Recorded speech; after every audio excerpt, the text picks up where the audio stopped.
Every parent's nightmare. That's how Ted Cruz, senator from Texas, described the tragic and deadly flash flooding that tore through parts of his state in remarks he made in just the last hour. Earlier, we spoke with Court and Miller Coy, brothers who were at a boys' camp in Hunt, Texas, when the waters started to rise. Hi, guys. Thank you so much for taking time. I wanted to say I was talking to your dad earlier yesterday to see if you guys were okay, because we've known each other for a while. I asked him if he wanted to come on TV, and he said he didn't, but you two would really like to come talk to us. So if that's still okay and you're still okay to talk, I'd like to ask you a couple questions about what happened. But look, if at any point you don't want to answer something, or you want to stop talking, or you want to end this all together, you just let me know. Nobody's upset, and we cut it out. Okay? Does that sound like a deal? Yeah. Yeah. Yes, ma'am. All right. Miller, I want to start with you. Tell me about this camp that you guys went to. How long have you been going to it, and what's it like? We go to Camp La Junta, and I've been there since I was 6, and Court, you went there since you were 7, right? Yeah, he's gone there since he was 7. And what do you guys like to do? Court, you're a little bit older now. Were you counseling there at all, or are you just doing other cool things? No, I'm not allowed to do that yet, but I do get to do some of the things that he can't do, like horseback and sailing and stuff like that. No, not if you're 2-term. No, I went for a month. Well, I was going for a month, right? All right, but you guys have been going to this camp for a while, so you know the woods, you know the river. I'm assuming you kind of know the lay of the land, right? Yes, ma'am. Can you tell me, Court, how did you guys know that it was getting dangerous? How did you know the water was rising? Did people come tell you, or did you just kind of hear and see it?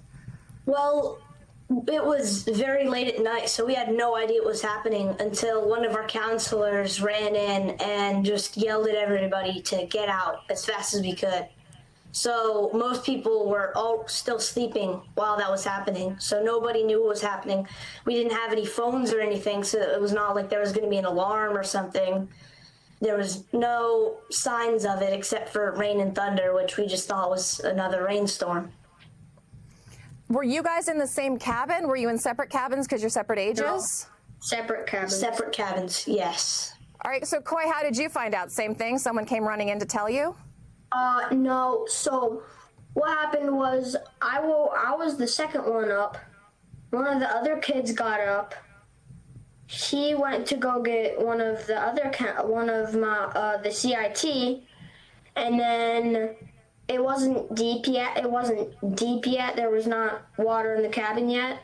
And then I heard weird noises by the pavilion and the dining hall. And then I shined a flashlight there, and I saw the wave, and then everything was falling. And then and then me and the other kid went to go get one of our other counselors, Philip. And then he told us to get on our top bunks, and then we were just chilling there for like an hour and a half. You were on your top bunk for like an hour? Was the water rising while that was happening?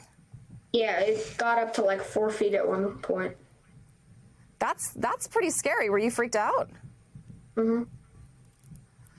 Court, so you were in another cabin. How did you guys get out? Because was the water higher by the time you found out there? I don't know. Your dad was telling me that you guys had a hard time getting out of that cabin. Yeah. Yeah, we had to get out of the cabin. So when we woke up, we had to just jump out of the window as fast as we could. And by the time we jumped out, the water outside the cabin was about up to my waist. And then we had to basically get to the hill as fast as we could. And most people weren't wearing any clothes other than underwear. So most of us just had to stay in the rain for about 1.5 hours to 2 hours. I mean, tell me what that was like. Like, were you scared? Did it feel like kind of surreal, like you were in a movie? Were people screaming? Were you trying to help people get out? Like, kind of like paint the scene for us. So,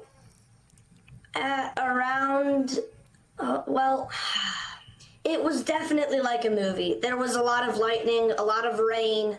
It was very cold. So for me, it almost felt like a dream. Like it wasn't really happening, but I knew it was. So nobody was really panicking that much because there wasn't really much we could do, other than just sit there and hope that it wasn't going to get worse.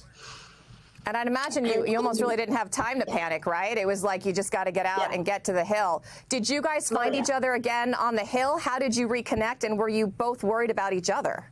No. So I snuck out from my group to go and find him. And while I was sneaking out, one of my friends followed me. But while I went to go find him, there were like kids trying to get out of their cabins to high ground.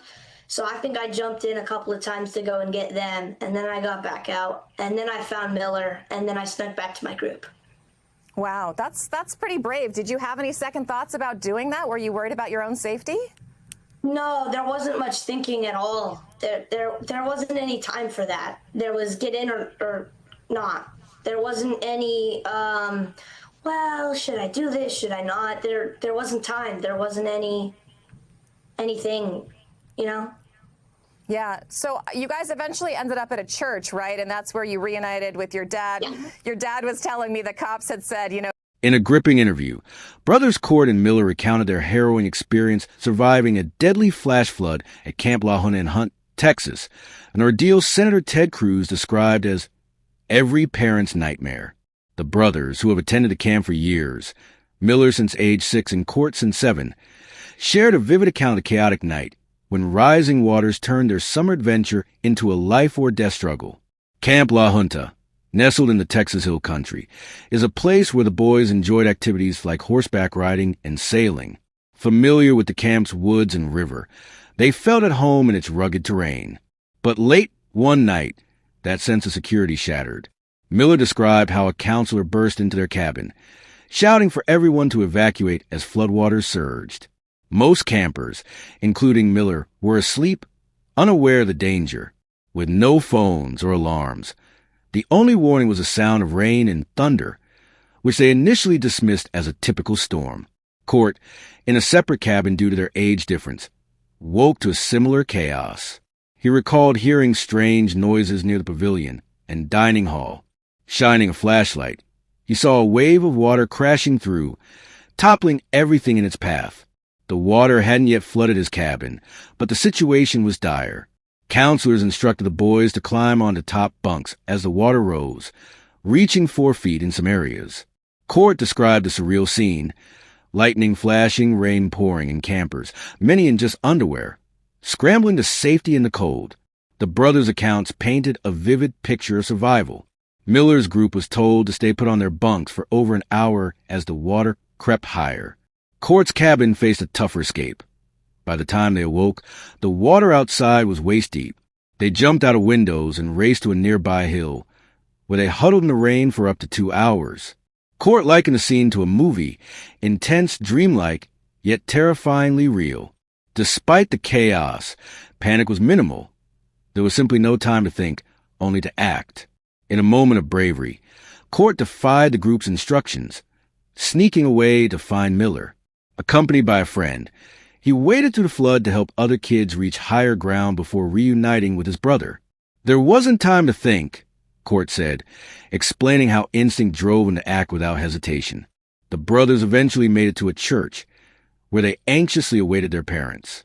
Miller admitted to growing scared when their parents didn't immediately arrive, unaware that power outages had cut off communication.